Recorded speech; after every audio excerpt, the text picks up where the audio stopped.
Hello and welcome to another set of the economic zoology.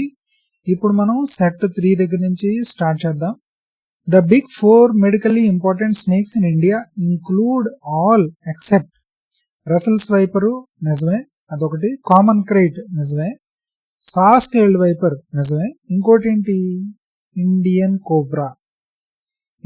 Cobra కూడా 4 largest important snakes లో ఒకటండి.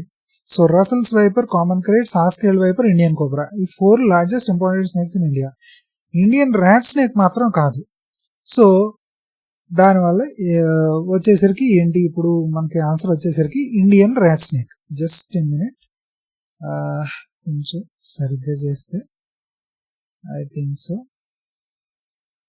Indian rat snake ఇది మాత్రం correct. ఇది big 4 medical snakes, important snakes కాదు. Next sericulture అంటే ఏంటి? The cultivation of silk is known as sericulture. The cultivation of silk is known as sericulture. Okay, ఇది contributes 20,000 crore to Indian economy. నిజమే. Apis cerana indica is the Indian honey bee used in apiculture. మీరు ఎప్పుడైనా గుర్తుపెట్టుకోండి, Indian honey be ఏంటి అంటే indica అని ఉంటుంది last లో, ఎపిస్ సెరానా అని. Lac production is highest in Jharkhand. నిజమే. Prawn seed collection from wild is banned in India. కాదు, it is still permitted where the prawn seed collection from the wild is allowed. So 1, 2, 3 are the only right answers. Okay, so next వచ్చేసరికి next దానికి మనం ఇప్పుడు proceed అవుదాం.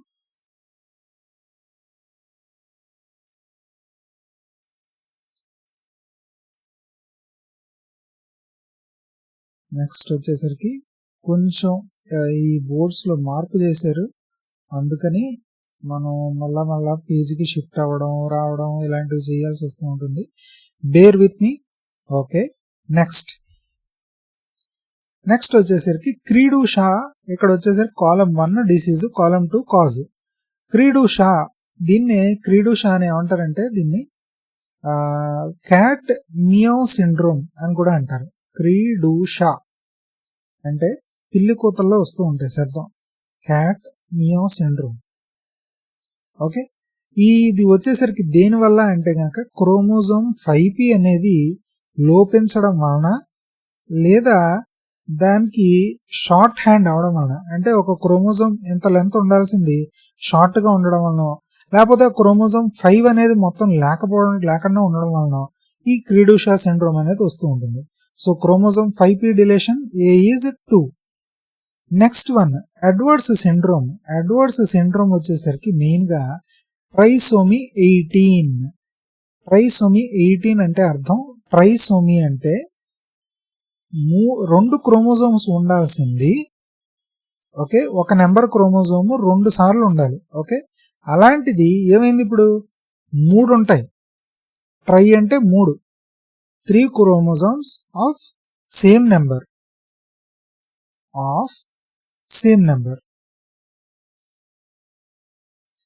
Number అంటే ఏంటండి అంటే మనకి 23 pairs ఆఫ్ క్రోమోజోమ్స్ ఉంటాయని మనకి తెలుసు. 23 pairs అంటే 46 టోటల్. ఓకే, పేర్ కి 2 చొప్పున. సో దాన్ని బట్టి చూస్తే కనుక ఒక్కొక్క క్రోమోజోమ్ ఒక సెట్ కింద ఉండాలి. అలాంటిది క్రోమోజోమ్ 18 కూడా ఒక సెట్ కింద ఉండాల్సింది. ఇప్పుడు క్రోమోజోమ్ 18 ట్రైసోమీ వల్ల 3 క్రోమోజోమ్స్ ఆఫ్ క్రోమోజోమ్ 18 అని అర్థం. ఓకే, క్రోమోజోమ్ 18 అని అర్థం. ఈ ఎడ్వర్డ్స్ సిండ్రోమ్ ఏమవుతుందంటే కనుక దీనివల్ల హార్ట్ డిఫెక్ట్స్ రావడం, రకరకాల ఆర్గన్స్ అనేవి సరిగ్గా ఎదకపోవడం, ఫంక్షనింగ్ అనేది సరిగ్గా చేయకపోవడం, లైఫ్ థ్రెటనింగ్ లాంటివి అనేక సమస్యలు అన్నీ వస్తూ ఉంటాయి. సో ఇది ఎడ్వర్డ్స్ సిండ్రోమ్. నెక్స్ట్ వచ్చేసరికి పటావ్ సిండ్రోమ్ వచ్చేసరికి it's mainly due to the ట్రైసోమీ 13. అంటే క్రోమోజోమ్ ట్రైసోమీ 13 అంటే chromosome 13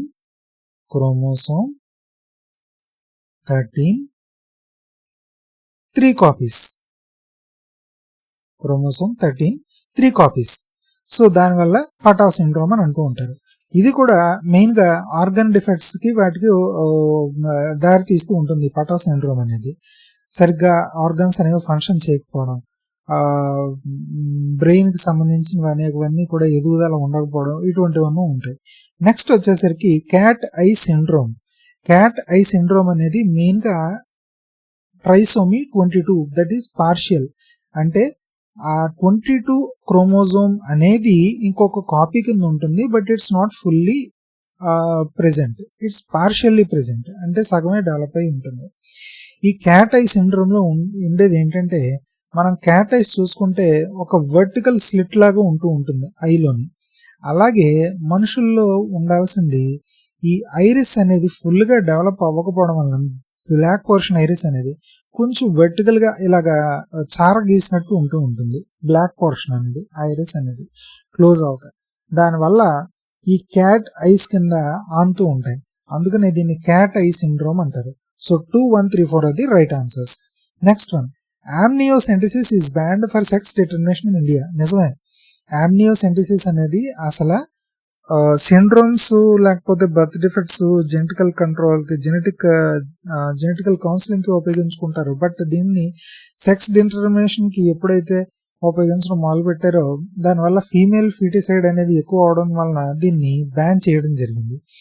it is used in genetic counselling to detect down syndrome. నిజమే, ఆమ్నియోసెంటసిస్ అనేది జెనెటిక్ కౌన్సిలింగ్ కి డౌన్ సిండ్రోమ్ ఏమైనా ఉందా పిల్లలకి, పుట్టబోయే పిల్లలకి అని నిర్ధారించుకోవడానికి ఉపయోగించి వస్తూ ఉంటారు. కానీ దీన్ని మిస్యూజ్ చేయడం వల్ల బ్యాన్ చేయడం జరిగింది.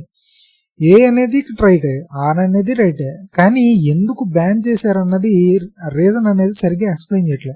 So both true, but R does not explain A.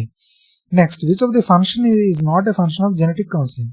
Calculating recurrence risk, it is a function. Forcing termination of ప్రెగ్నెన్సీయా? కాదు. Explaining prenatal test? Yes. Discussing family planning options? Yes. Termination of pregnancy మాత్రం ఎప్పుడు force చేయదు genetic counselling అనేది, just suggest చేస్తుంది. ఒకవేళ వాళ్ళకి ఏమైనా కనుక డౌన్ సిండ్రోమ్ ఇటువంటి సిండ్రోమ్ తో పుట్టబోయే పిల్లలు ఏమైనా ఉంటే కనుక. Next, in forensic DNA the probability of 2 unrelated people having same 13 STR profile 13 STR profile is అని అన్నాడు. సో STR అంటే షార్ట్ టాండమ్ రిపీట్స్ అని అర్థం. షార్ట్ టాండమ్ రిపీట్స్ అని అర్థం. ఓకే, సో ఇప్పుడు ఏం చేశారు, షార్ట్ టాండమ్ రిపీట్స్ ఇది 13 షార్ట్ టాండమ్ రిపీట్స్ ప్రొఫైల్ అనేది సేమ్ గా ఎటువంటి సంబంధం లేని వాళ్ళకి సేమ్ గా ఉండడం అనేది సాధ్యం అవుతుందా అవ్వదా అన్నది చూసుకుంటే కనుక మీకు 13 అనేది నెంబర్ ఆఫ్ లోకై అనేది వాళ్ళు ఇండికేట్ చేస్తున్నారు. మీకు ఆల్రెడీ చెప్పాను, క్రోమోజోమ్స్ అనేవి 46 క్రోమోజోమ్స్ ఉంటాయి.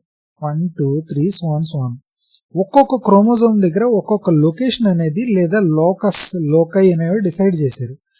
ఈ లోకై అనేవి టోటల్ గా మన ఇండియా స్టాండర్డ్ ప్రకారం 23 లేదా 20 లోకై అనేది టెస్ట్ చేయడం జరుగుతూ ఉంటుంది. యూనిక్ పాయింట్స్ ఇవి అన్రిలేటెడ్ పీపుల్ కి అయితే కనుక కంప్లీట్ డిఫరెంట్ గా ఉంటాయి. ఈ లోకై పాయింట్స్ దగ్గర మ్యాచ్ చేసిన STR ప్రొఫైల్ అనేది అదే మ్యాచ్ అయిందనుకోండి వాళ్ళిద్దరూ రిలేటెడ్ అని లేకపోతే సేమ్ పర్సన్ అని మనం చెప్పుకోవాల్సి వస్తుంటుంది. సో ఇలాగే 13 లోకై పాయింట్స్ ఉంటే కనుక ఒక్కొక్క లోకై పాయింట్ కి కూడా ప్రాబబిలిటీ ఎప్పుడు గుర్తుపెట్టుకోండి 1/10 నుంచి 1/100 వరకు ఉంటూ ఉంటుంది. ఓకే, సో దాన్ని బట్టి ఫర్ ప్రాబబిలిటీ ఫర్ 1 లోకై point, probability for 1 loci.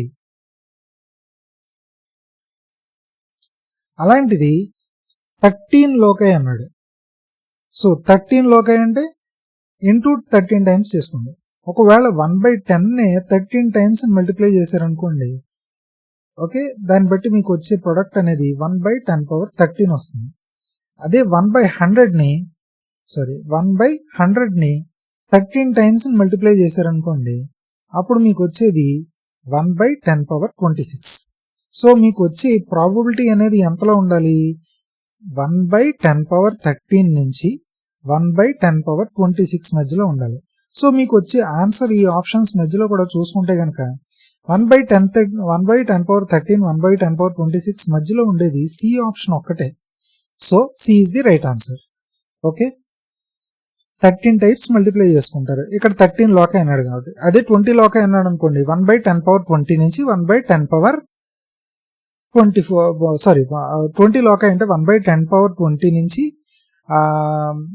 1/10^40. Okay, so దాన్ని బట్టి మీరు ప్లాన్ చేసుకుంటూ ఉంటారు. నెక్స్ట్ వచ్చేసరికి నెక్స్ట్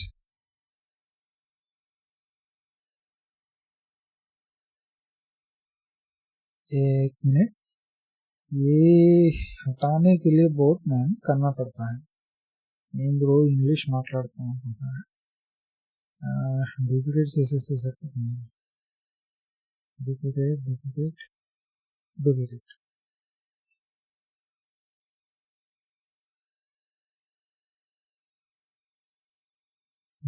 జస్ట్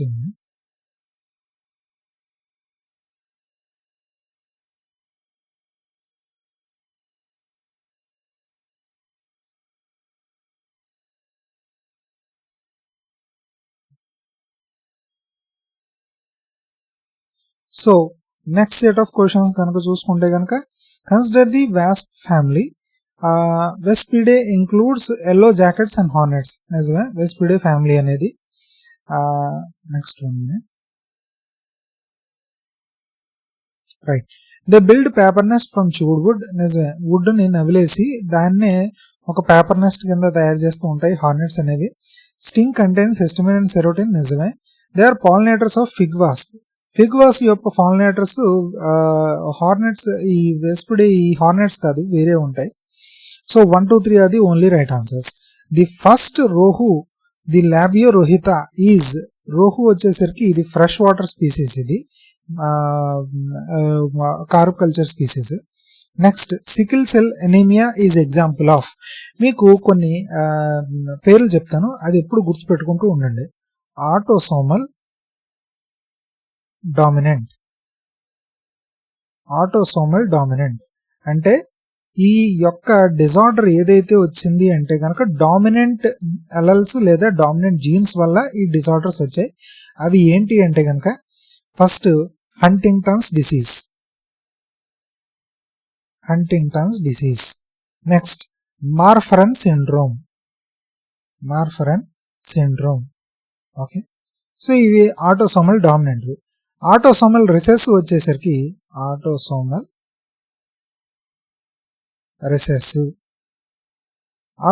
రిసెసివ్ వచ్చేసరికి మెయిన్ గా రిసెసివ్ జీన్స్ వల్ల అవి డామినేట్ చేయడం వల్ల వచ్చింది ఈ డిజార్డర్స్. దీంట్లో వచ్చేసరికి sickle cell anaemia.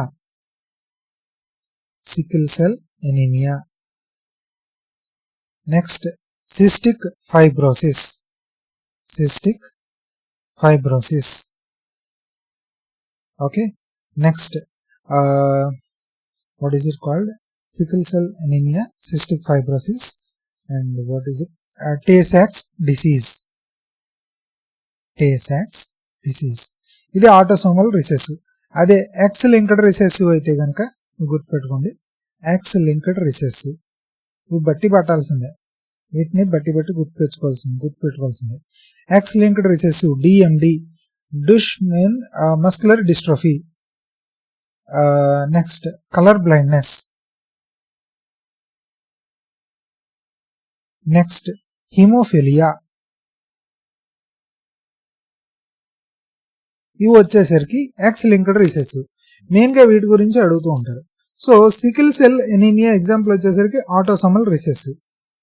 Okay, next which mollusc is used for button industry in India? Trochus, Turbo, Xancus, pyrum. All the above is the right answer. Okay, so ఇక్కడతో మనం ఆపుదాం. నాకు లెక్చర్ కనుక మీకు నచ్చినట్లయితే నా ఛానల్కి సబ్స్క్రైబ్ అవ్వండి, షేర్ చేయండి మీ ఫ్రెండ్స్తో, అండ్ లైక్ కూడా చేయండి. Thank you so much and జై హింద్.